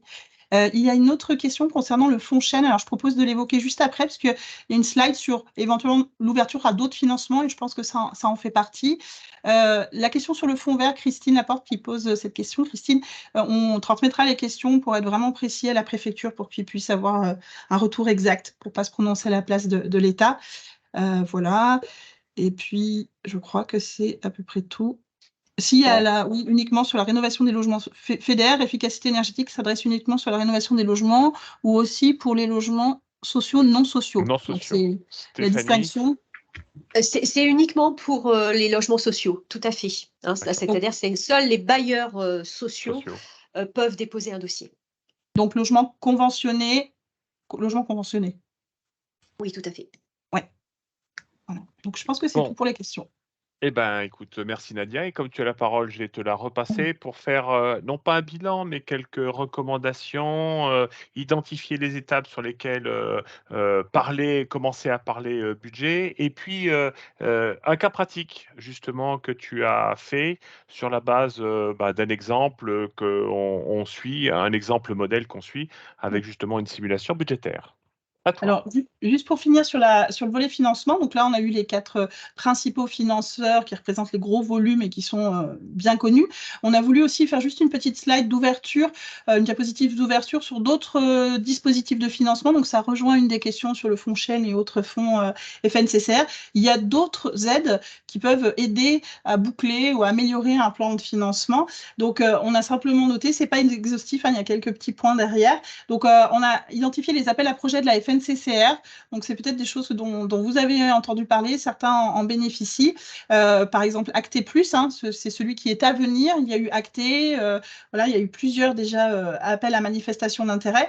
Simplement, c'est de l'aide à l'ingénierie. C'est quelque chose qu'on voit un petit peu se développer sur les subventions. C'était aussi une demande parce que souvent, c'est l'investissement qui était aidé. Aujourd'hui, il y a aussi l'ingénierie. Donc, c'est vrai que dans la question du chat, quand on atteint des 80% de financement, c'est bien souvent, par exemple, sur des études préopérationnelles où c'est un périmètre très précis. Ce n'est pas sur la totalité du coût de l'opération. Là, on ne considère pas l'investissement. On est vraiment sur certaines études qui peuvent avoir un taux allant jusqu'à 80, bien sûr, en ne dépassant pas les 80. Les deux dispositifs, pardon Nadia, Scolae, que certains d'entre vous connaissent, si ce n'est tout le monde, Scolae sur la rénovation de 20 groupes scolaires à l'échelle du département du Puy-de-Dôme, rentre dans ce cadre-là, ainsi que Santé pour la rénovation de 20 EHPAD. Voilà. Donc, il y a aussi tout ce qui est contrat de chaleur renouvelable. Vous avez entendu, il y a une prise de compétence en début d'année du TE 63 sur des fonds chaleur. Donc, aujourd'hui, il y a aussi d'autres territoires qui avaient déjà un contrat de chaleur renouvelable. Donc, ça fait partie aussi des aides qui viennent compléter des plans de financement, que ce soit de l'aide à l'ingénierie. Donc, on peut citer les 70% sur des études de faisabilité bois ou géothermie, et aussi à l'investissement. Donc là, il faut se rapprocher, par exemple, du TO 63, la DUM, conseiller en énergie partagée et autres. En tout cas, il y a ce dispositif-là qui aide souvent à passer sur des alternatives énergie renouvelable. On a un autre bloc, voilà, c'est divers, hein, mais des aides de certaines EPCI, il y a des fonds de concours. Il y avait un fonds de concours à l'échelle de la métropole, il y a des fonds de concours à l'échelle de RLV, Rion, Limagne et Volcan. Il y a certaines communautés de communes ou communautés d'agglos qui mettent en place des fonds de concours pour aider les communes de leur territoire à engager certains travaux, notamment de performance énergétique. Pour les logements, Valérie l'a évoqué, il y a des aides aux études, mais aussi aux travaux du département. Donc, il y a 2 fiches spécifiques, donc je ne vais pas détailler. On a évoqué aussi les certificats d'économie d'énergie. Alors, il y a une époque où c'était vraiment la poule aux odeurs. Aujourd'hui, ça l'est beaucoup moins. Ce qu'on préconise, comme on est plutôt sur du budget de fonctionnement, c'est de ne pas l'intégrer, puisqu'il y a une vraie incertitude à la fois sur l'obtention, mais aussi sur le montant des C2E, puisqu'on est clairement sur du trading. Donc, mais en tout cas, c'est un petit peu d'argent qu'on peut récupérer quand on a monté une opération. Il ne faut pas en espérer des 100 et des 1000, mais c'est quelques 5, 10, 20 000 euros qui peuvent revenir sur des très grosses opérations.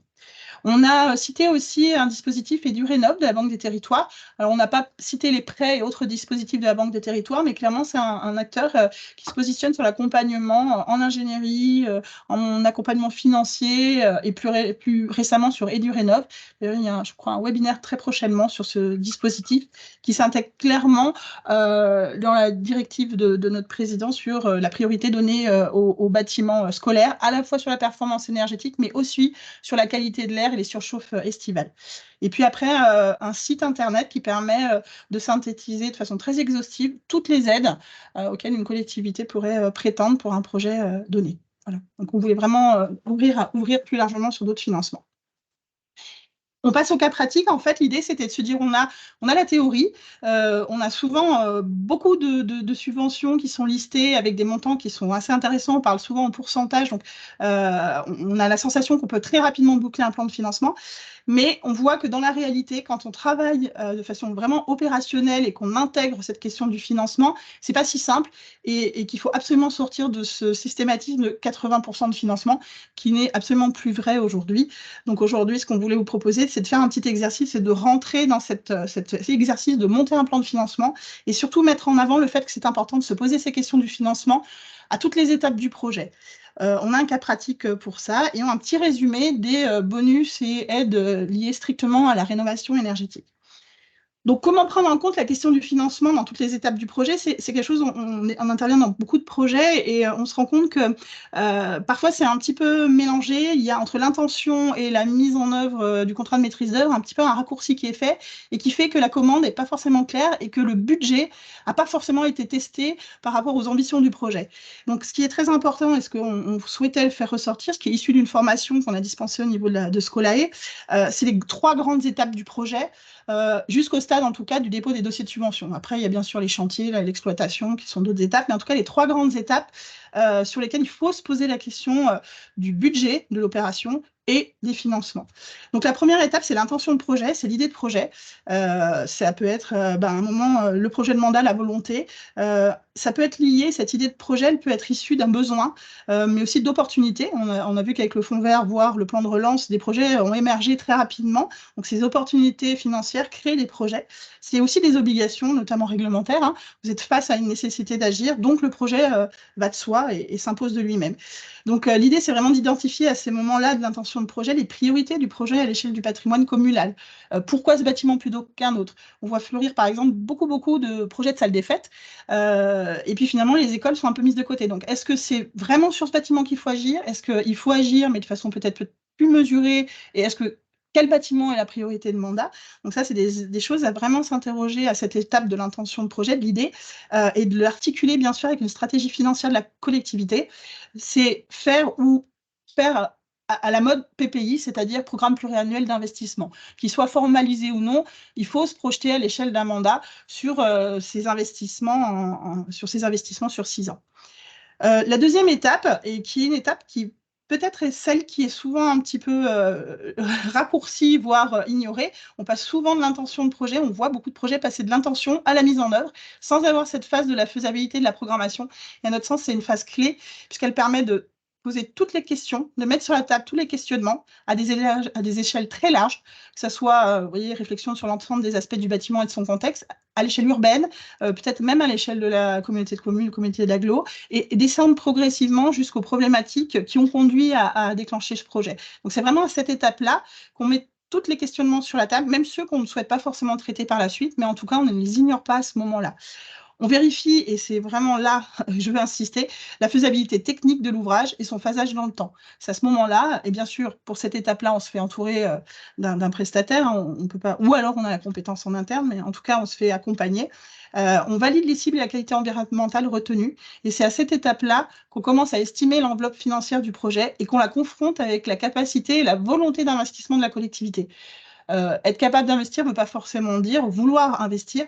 En tout cas, c'est à ce moment-là qu'on essaye d'équilibrer entre les ambitions et le financier et qu'on réfléchit déjà à la prospection sur les financements dans une version assez réaliste et pas trop optimiste.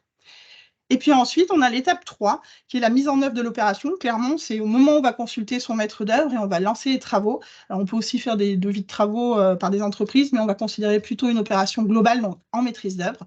Donc là, on a vraiment à la fois une phase de conception et de réalisation des travaux, avec une grosse phase d'étude qu'il ne faut pas oublier. Il y a un temps d'étude avant de pouvoir déposer le dossier de subvention. Donc, une fois que le maître d'œuvre est retenu, sur la base du cahier des charges, il fixe les objectifs à la fois de travaux, mais aussi financiers. Donc, il y a un programme de travaux et un coût d'objectif financier qui est l'objectif fixé au maître d'œuvre. Et donc, c'est à ce stade de l'avant-projet définitif, dont on a parlé déjà plusieurs fois, qu'intervient le dépôt des dossiers de subvention. L'avant-projet définitif, c'est une étape du projet qui s'atteint après plusieurs semaines, voire quelques mois d'études. Donc, il ne suffit pas d'engager un maître d'œuvre pour tout de suite pouvoir déposer un dossier de subvention. Et puis avec une question en jaune, est-ce qu'il faut attendre, on voit beaucoup de collectivités s'interroger là-dessus, est-ce qu'il faut attendre ou non l'arrêté d'attribution des subventions pour engager les phases suivantes? Clairement, consulter les entreprises, voire engager les marchés de travaux. Donc ça, c'est une question que je lance. Il y a différentes stratégies. Il y a des collectivités qui lancent coûte que coûte l'opération, financement ou pas financement, d'autres qui attendent. Et c'est peut-être pour ces collectivités qui attendent, que ça peut être un petit peu difficile d'avancer sur le projet. Voilà. On peut passer à la slide suivante. Alors, pour illustrer tout ça, en fait, on a pris un cas pratique. Alors, ça ne répondra pas à tous les besoins, mais on a essayé de voir ce qui sort beaucoup en ce moment en projet et quelque chose d'un petit peu courant. Donc, clairement, comment on construit le plan de financement dans son projet de rénovation énergétique. Donc, le cas pratique qu'on a pris, c'est, vous voyez, un groupe scolaire des années 70, dans une commune de moins de 2000 habitants, vous comprendrez pourquoi, une surface de 1000 m² environ, donc assujettie au décret tertiaire, mais qui n'a jamais réellement fait l'objet d'un programme de travaux, outre des petites remises en état. Une performance énergétique moyenne qu'on rencontre autour de 150 kWh par mètre carré par an, c'est pas catastrophique, mais c'est dans une moyenne. Donc, en gros, ça correspond à l'échelon où il faut aller faire les 40% pour le 2030, 40% de gain énergétique, ou la valeur absolue, on est à peu près sur une facture énergétique, donc recalculée sur la base des prix 2023 autour de 25 000 euros. Globalement, c'est souvent des groupes scolaires qui sont les poids lourds des consommations dans ce type de commune. On oscille plutôt autour de 60-65% des consommations de la commune. On communique souvent autour de 50% pour des communes un petit peu plus importantes. Voilà, on est quand même sur le poids lourd, autour de 60-65% de consommation de la commune. Donc, le programme de travaux envisagé, c'est d'atteindre au minimum l'objectif 2030 du décret tertiaire, donc 40% de gain ou la valeur absolue, tout en étant compatible, et c'est important, sur les étapes suivantes. C'est-à-dire s'il faut surisoler un petit peu en mur pour s'assurer qu'on atteint le moins 60, il faudra le faire à cette étape-là.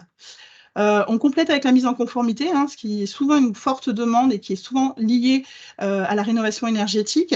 La sécurité incendie, l'accessibilité handicapée, la conformité électrique, l'informatique, tous ces sujets-là, c'est l'occasion de remettre en conformité le bâtiment. On réalise un programme de gros entretiens. Typiquement, les fenêtres ont 40 ans, elles auraient peut-être pu être changées plus tôt. On les a largement amorties. Aujourd'hui, c'est le moment de les changer. La couverture aussi, à 40 ans, il faut la changer. Donc, c'est dans ce cadre de cette opération de rénovation globale qu'on le réalise. On traite la qualité de l'air. On est parfois sur des bâtiments sans renouvellement d'air, ce qui n'est pas du tout un problème en soi, réglementairement parlant, enfin qui conduit à un manque de confort clair dans les bâtiments et à des surchauffes estivales. On en profite pour embellir un petit peu les classes, parce que faire un gros projet de rénovation, si on ne met pas un petit coup de peinture dans les classes, ça crée quand même une petite frustration sur les équipes pédagogiques. Donc, on fait quelques travaux d'embellissement pour que la réno se voit aussi un petit peu à l'intérieur. Et puis, on se pose la question de la végétalisation de la cour d'école. Et puis, en fonction du budget et des opportunités, c'est déclenché, pas déclenché ou repoussé ultérieurement. Donc, l'idée, c'est de comment j'aborde ce projet. Peut-être que ça vous concerne aujourd'hui. Déjà, l'intention de projet. Vous êtes au moins à ce stade-là de l'intention de projet. Quelles questions pour une collectivité, quelles questions doit se poser la collectivité sur le niveau du budget à cette étape-là? Donc, clairement, ce projet, c'est un projet ambitieux et c'est une priorité de mandat. Donc, ça sous-entend que la collectivité fera en sorte de mobiliser le maximum de subventions, c'est-à-dire régions, FIC et autres, tout ce qui est un petit peu lisible, on le concentre sur ce projet. Ça ne veut pas dire qu'il n'y a pas d'autres petits projets, mais en tout cas, le maximum des subventions sont mobilisées sur ce projet. Les questions à se poser, c'est la capacité d'investissement de la commune. C'est une question qui revient très, très souvent. Qu'est-ce que je peux investir? Souvent, on raisonne fonds propres. Qu'est-ce qui me reste sur le compte et que je peux investir? C'est une question assez récurrente. Quelle est ma capacité en prêt? Donc ça, c'est lever de la dette, comme évoquait Sébastien. C'est une vraie interrogation pour pouvoir faire aboutir les projets. Le cas pratique, donc la première approche de l'enveloppe budgétaire dans ce cadre-là, en interne, hein, entre élus, techniciens de la collectivité, on se dit finalement c'est quoi l'approche du projet que je peux avoir aujourd'hui? J'ai 1000 mètres carrés, je sais qu'une rénovation ambitieuse, j'ai pas moins de 1500 € du mètre carré. Aujourd'hui, on a quelques chiffres, bon, ils évoluent constamment. Autour de 500 € du mètre carré, on sait qu'on est sur une petite rénovation énergétique, mais qu'on n'ira pas très loin vu l'envolée des coûts. En tout cas, on ne touchera pas grand-chose d'autre que l'énergie. On peut être à 500 €. Quand on commence à monter à 1000 €, on peut intégrer un tout petit peu de mise en sécurité, on refait un petit peu l'électricité, mais finalement, on se rend assez vite compte qu'on plafonne assez vite. Et pour pouvoir faire un projet qui va un petit peu plus loin, qui vient à l'intérieur des murs, qui rajoute de la ventilation, qui fait un petit peu d'embellissement, voire qui pousse quelques cloisons, sans parler d'une grosse restructuration, on va être rapidement autour de 1500 €. Et puis après, j'allais dire, il n'y a plus de plafond. Quand on se met à faire des grosses restructurations, on rapproche aussi des fois des prix du neuf à 2500 €, voire 3000 €. Donc voilà, aujourd'hui, on a pris un cas concret. On avait quand même calibré le projet et on se fixe 1500 €. Donc on voit que dans ce cas-là, on est autour de 1 500 000 € de travaux. Voilà. Donc on voit déjà qu'on est bien au-delà des plafonds de certaines aides et qu'on sait qu'on aura un reste à charge qui sera conséquent. Ce qu'il ne faut pas oublier, c'est que le coût de travaux, c'est une chose, mais ce qui est financé et ce que devra payer la collectivité, c'est le coût d'opération. Classiquement, à cette étape-là, ce qu'on préconise, c'est de rajouter autour de 20% du coût des travaux pour obtenir le coût de l'opération. Ça intègre tous les frais d'ingénierie, la maîtrise d'œuvre, tous les diagnostics complémentaires, contrôleurs techniques et autres, un petit peu de divers, et puis des imprévus. Donc on voit que d'un coût de travaux d'1,5 million, on passe à 1,8 million. Voilà. Et là, on se fixe un petit peu les objectifs de subvention. Aujourd'hui, très souvent, on se fixe les 80%, ce qui est un peu problématique parce qu'on voit bien que les aides se raréfient dans le sens où il y a plus de projets et plus de projets conséquents. Donc, les 80%, clairement, c'est illusoire aujourd'hui.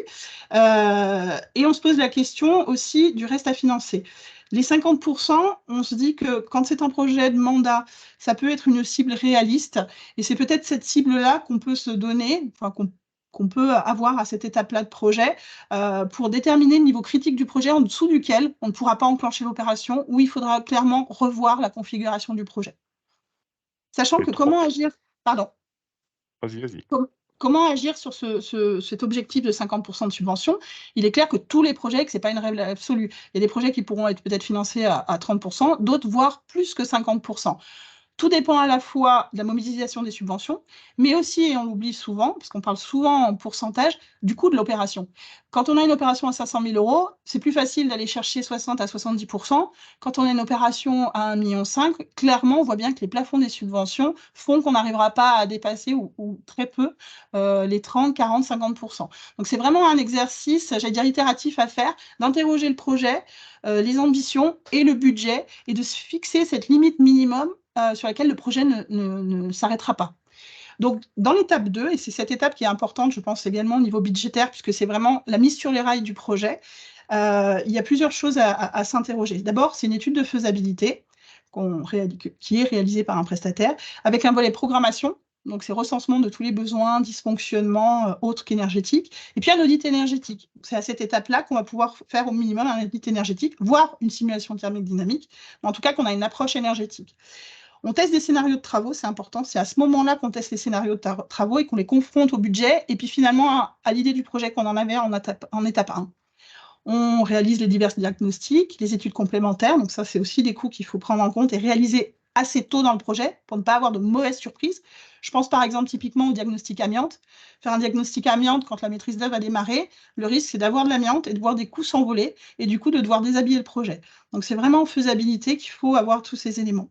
Et donc on demande une première estimation financière des travaux réalisée sur la base de ratios prestataires et on confronte ces estimations, ces programmes de travaux à la réalité économique. On s'interroge aussi peut-être sur l'échelonnement des travaux, on peut raisonner en 2 tranches.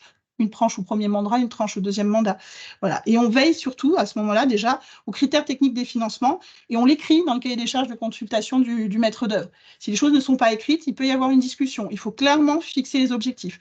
Je pense notamment, bon, les moins 30%, c'est assez courant, le moins 40%, c'est le décret tertiaire. Mais il y a par exemple, au niveau des subventions FEDER, la spécificité d'être BBC Rénovation et étiquette C, peut contraindre à aller plus loin dans la performance énergétique que le 30%. Donc, il faut vraiment écrire ces choses-là et s'interroger à ce stade-là. Dans notre cas concret, comme on avait bien travaillé en phase 1 et qu'on est cadré sur notre objectif, finalement, le prestataire a dit « vous êtes un petit peu juste à 1500 », finalement, on est à 1600, donc on est à 1600 € du mètre carré, 1,6 million de coût d'opération. On rajoute toujours, puisqu'on n'a pas tout le détail, mais on peut déjà l'affiner, les 20% de coût d'opération. Si on a des détails plus précis, on construit son plan de financement avec les détails et on est à 1 920 000 et on reste sur un coût d'objectif de subvention. On se dit qu'à 50% de subvention sur 1 920 000, on réalise l'opération. Tout ce qui viendra en plus en subvention, c'est du bonus. Tout ce qui vient en moins viendra déstabiliser le projet, voire le déshabiller, voire le stopper.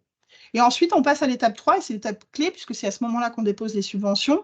C'est à ce moment-là qu'on consulte et qu'on fait le choix du maître d'œuvre sur la base du programme de travaux, et ça, c'est très important. On écrit ce qu'on veut, et les obligations et les objectifs qu'on a, et le coût d'objectif, voilà, auquel le maître d'œuvre devra se tenir, avec une certaine marge, mais en tout cas devra se tenir. Donc là, je précise qu'il y a 3 phases successives de mission.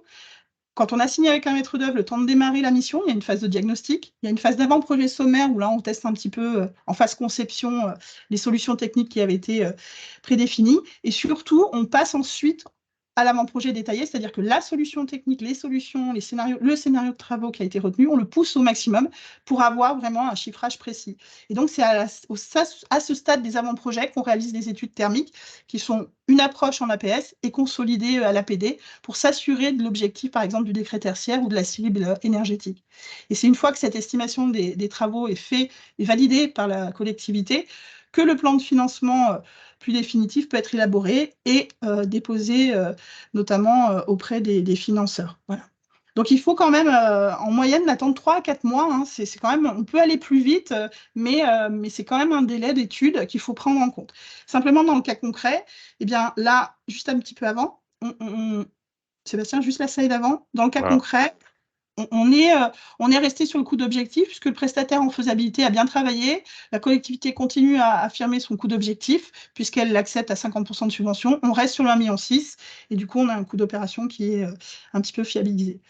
Et donc, je finis par un peu l'exercice de la construction de ce plan de financement qui, à mon avis, doit être fait dès le début du projet et au moins au stade de la faisabilité et ensuite, il évolue. La première chose qui est très importante à faire, parce qu'on parle souvent de plan de financement, c'est de construire son coût d'opération, son budget d'opération, son coût d'opération. Donc, on insiste sur la partie de gauche.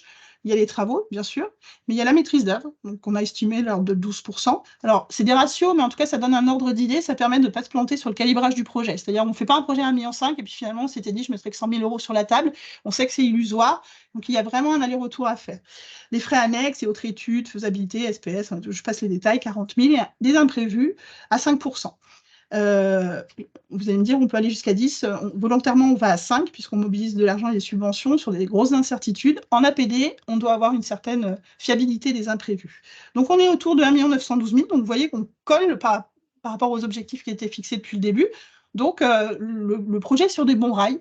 Et l'idée dans le plan de financement, c'est à la fois de travailler sur un plan de financement, j'allais dire, théorique, idéal, où finalement on aligne tous les financements au taux maximum, mais où on sait très bien que de toute façon on ne sera pas servi à ce taux-là, parce qu'il y a des assiettes de subventions qui peuvent être calculées, il peut y avoir des consommations de crédits, des crédits plus disponibles.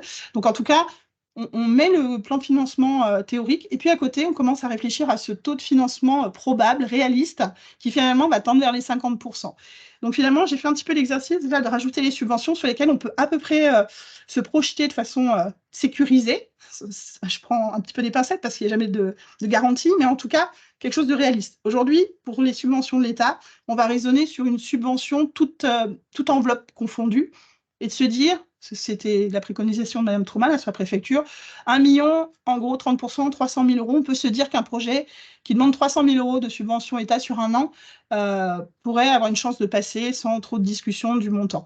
Là, j'ai fait l'exercice de ne placer que de la DETR avec le taux de 30% de 1,5 million et du bonus énergétique, puisqu'il y a 700 000 € de travaux d'économie d'énergie à 15%. Vous voyez que là, on est déjà à 555 000 €.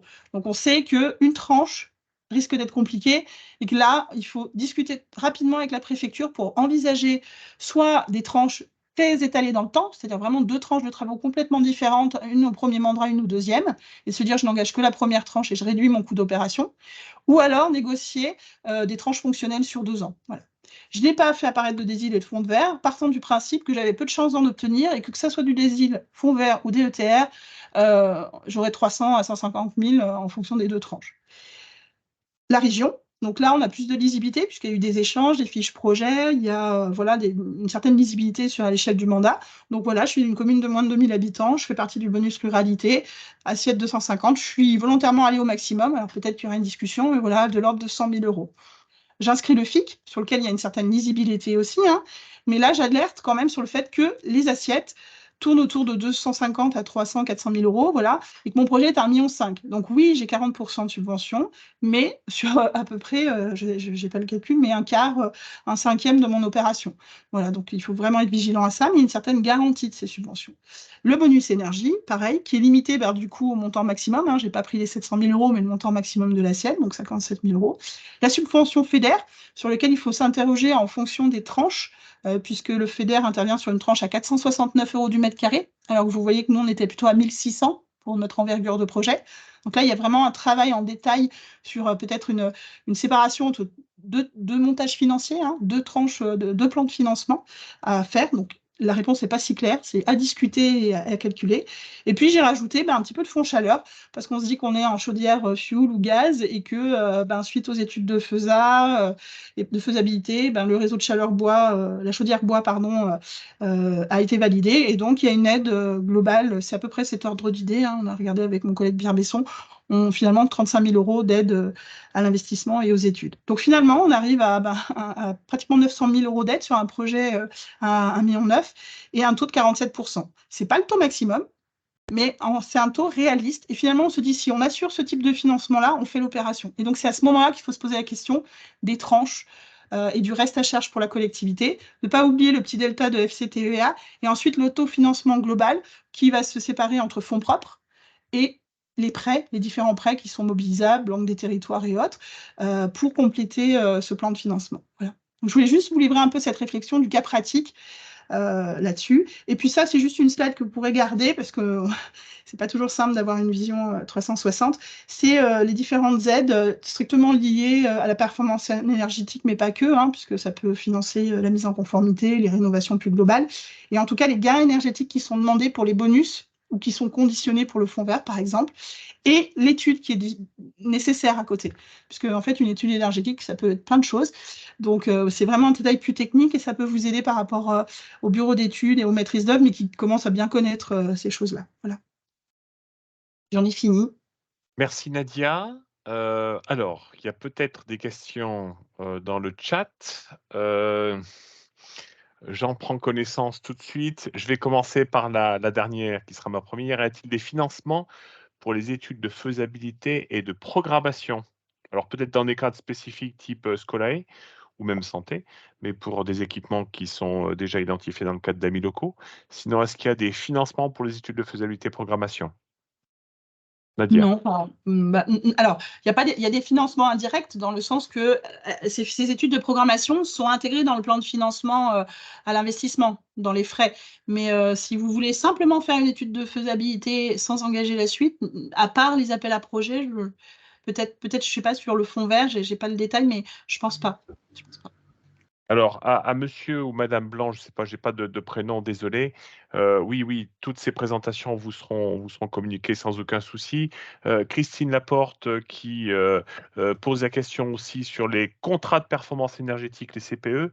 Généralement, l'investissement est concédé par la collectivité et il y a tout un dialogue compétitif qui s'engage avec des opérateurs. On retient l'opérateur in fine et ça, c'est une garantie de résultat assez intéressante qui est maintenue dans le temps quand on fait de la rénovation. Donc, on ne délègue pas à un tiers. Par contre, oui, je l'évoquais dans les propos introductifs tout à l'heure, c'est qu'on est à la recherche de véhicules économiques qui permettraient justement de déporter la charge de l'investissement auprès d'autres opérateurs qui pourraient investir en lieu et place. Mais attention, parfois des dérives. Hein. On a été traumatisé en France par les PPP, les partenariats publics-privés qui parfois, voire souvent, ne sont pas toujours au bénéfice des collectivités territoriales, mais c'est des choses qu'on creuse et on fera sûrement, on a déjà eu l'occasion de le faire, une conférence, une présentation sur les contrats de performance énergétique. Christine. Y a-t-il des questions? Vous pouvez ouvrir vos micros, lever vos mains. On a essayé de brosser. Alors, merci à l'ensemble des intervenants pour le grand respect du temps qui leur était imparti. On dépasse un petit peu, mais c'est des sujets ô combien importants pour prendre le temps justement de répondre à vos questions. Y a-t-il d'autres questions? Alors, bah, ça c'était la dernière. Je remonte un petit peu. Les questions des projets? Vous avez tous faim. On a parlé d'assiettes éligibles, vous avez tous faim. Et ceci explique peut-être pourquoi il n'y a pas de questions, ou alors l'ensemble des intervenants étaient hyper clairs. On avait souhaité justement que Nadia, qui a une main qui s'est levée, je ne sais pas qui c'est. Prenez la parole, allez. Oui, bonjour, Sébastien Blanc, maire de Loubera. Sébastien Blanc, ah, bah, le maire de Loubera. Bonjour, oui. Je me permets de parler d'un sujet, c'est pas trop lié à la rénovation énergétique, mais dans votre présentation, vous parliez de la végétalisation des cours d'école. Dans la région, ça me semble-t-il. Oui. Et en fait, j'ai posé la question à la sous-préfecture d'Orion, et a priori, il n'y a aucun dispositif d'accompagnement en termes de subvention. Donc, je voulais savoir si vous auriez des précisions, parce que tout simplement, je ne voulais pas en parler, mais comme vous en avez parlé dans votre simulation, vous parliez de revégétalisation de cours d'école et on n'a pas la réponse, on n'a pas d'aide par rapport à ça. Alors, Stéphanie, pas la réponse. Oui. Sébastien, Stéphanie Couriot l'a abordé, il y a des aides justement dans le cadre du FEDER. Stéphanie. Oui, il va y avoir. Alors, il n'y a pas d'aide tout de suite, mais en tout cas, dans les prochaines semaines, on va adopter une fiche qui permettra le financement de la végétalisation des cours d'école. Voilà, donc on pourra vous transmettre l'information, mais en tout cas, c'est quelque chose que l'on souhaite proposer à notre comité de suivi, puisqu'on sait qu'il y a des besoins et que voilà, c'est des choses qui commencent à…